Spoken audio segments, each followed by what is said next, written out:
Hello Mila, hello Jack. Today's book is called Mr Chatterbox. Mr Chatterbox was one of those people who simply couldn't stop talking.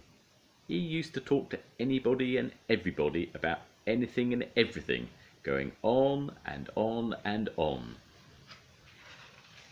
And on and on and on. And on and on and on. And when he didn't have anybody else to talk to, he used to talk to himself. "Good morning, Mr Chatterbox," he used to say to himself. "Good morning to you," he used to reply to himself. "Nice day, isn't it?" "Yes, it is for the time of year." And so on, and on, and on, and on. He lived in a box-shaped house in a village, Chatterbox Cottage.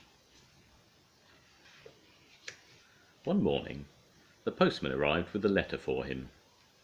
"Morning, Mr Chatterbox," said the postman. "Ah, good morning to you, postman," replied Mr Chatterbox. "Although, as I was saying to myself only yesterday, or was it the day before? I forget. However, it's not quite so good a morning in my opinion. I might be wrong, although I'm not very often, as it was the other day, Monday I think it was, or perhaps it was Tuesday, but never mind, because it was quite a good morning, don't you agree? Yes, of course you do, because that's what you said to me in the first place." And he went on and on all morning, and the poor postman was late delivering all his letters.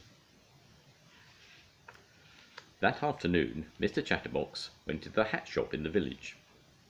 "Hello, Mr Bowler," he said to the man who owned the hat shop. "Do you think if it is possible that I could buy, if it's not too expensive, but I'm sure it won't be, a new hat? Because would you believe it? Yes, of course you would. But anyway, as I was saying, my present hat, the one on my head, as you can see, is getting, how can I put it, a little too old, because I've had it for, let me see now, it must be, let's think, 10 years? No, I tell a lie, it can't be that long. Or can it? Well, yes, it could be, but on the other hand..." And he went on and on, all afternoon and half the night, long after poor Mr Bowler should have shut up the shop and gone home. Eventually Mr Bowler managed to get a word in edgeways, or was it sideways? He promised to order a new hat for Mr Chatterbox. Then he pushed Mr Chatterbox out of his shop, still talking, of course, and went home for his supper, which was cold, of course, because Mrs Bowler had cooked it for him hours ago. And while he ate, he thought. Exactly 1 week later, the new hat for Mr Chatterbox arrived, in a smart red hat box. The postman delivered it to Mr Bowler's shop. "At last," said Mr Bowler, heaving a sigh of relief. "I think that this hat is going to be the answer to the problem of Mr Chatterbox talking so much." "I wish it could be," said the postman. "But how can it?" "Because," replied Mr Bowler, "this hat is a magic hat." "Oh," replied the postman, who didn't quite understand. That same afternoon Mr Bowler took the new hat round to Chatterbox Cottage. "Oh, goody," said Mr Chatterbox, seizing the hat box and opening it. "It's my new hat, my lovely new hat. I couldn't wait for it to arrive. In fact, I got up early this morning because, aren't I silly, I just knew, I don't know how, but I really knew, you know, that today would be the day. I don't know how I knew, but I knew, and it is, and here's my hat, and oh, isn't it beautiful? Oh, and I can't wait to try it on. Oh, I do hope it suits me. Do you think it will? Yes, of course you do. And..." "Won't you try it on?" said Mr Bowler, grinning. "Try it on? Yes, of course I might try it on. How silly of me to stand here chattering on when I haven't tried it on yet. Yes, I absolutely, definitely try it on straight away. Because, as I said, it's silly just to talk about trying it on and then not try it on, isn't it?" And so he took the hat out of the hat box and put it on. It was a beautiful hat.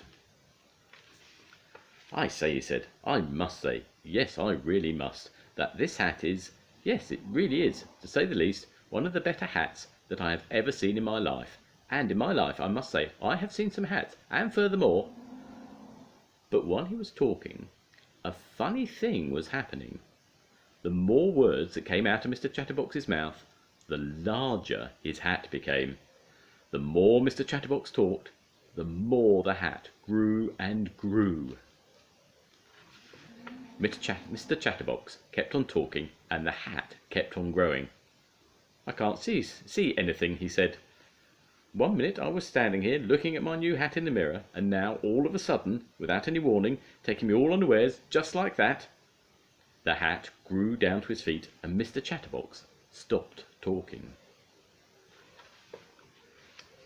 As soon as he stopped talking, the hat grew smaller and smaller, until it was the same size as when he first tried it on.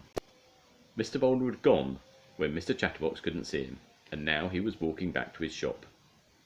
"My special magic hat really works," he chuckled. The following day, Mr. Chatterbox was out for a walk when he met the postman in the village. "Hello, postman," he said. "I say, do you like my new hat? Have you ever seen such a fine hat? I'm sure you never have. What a hat! And—" But you know what was happening, don't you? The hat grew and grew the more Mr. Chatterbox talked. "Now I know what Mr. Bowler meant by a magic hat," chuckled the postman. And he went on his way, leaving poor Mr. Chatterbox speechless. He thought, thinking, not talking, thinking. And do you know something? The hat taught Mr. Chatterbox his lesson, and these days he doesn't talk half as much as he used to, or even a quarter as much. And you know the reason for that, don't you? Yes, of course you do, but keep it under your hat. The end. Bye-bye, Mina. Bye-bye, Jack. See you soon. Bye.